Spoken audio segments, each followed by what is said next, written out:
Bismillahirrahmanirrahim. Çfarë duhet bëj muslimani i cili ka vendosur të bëj kurban në ditën e Bajramit?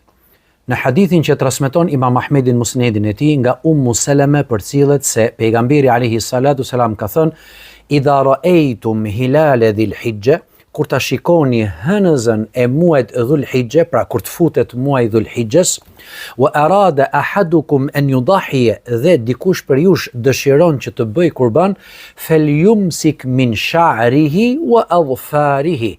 Ai thot mos të pres më flokët dhe mos të shkurtoj thonjt e tij. Pra gjithçka që lidhet me flokët dhe me qimet e trupit përgjatë gjithë kohës kur bën niyet, pra bën qëllimin se do të bëj kurban, do të vazhdoj kështu pa prer thonjt dhe pa shkurtuar flokët apo qimet në trupin e tij derisa të bëhet kurbani. Dhe kur të bëhet kurbani, pastaj ai mundet që të shkurtoj edhe flokët, të shkurtoj edhe thonjt e tij.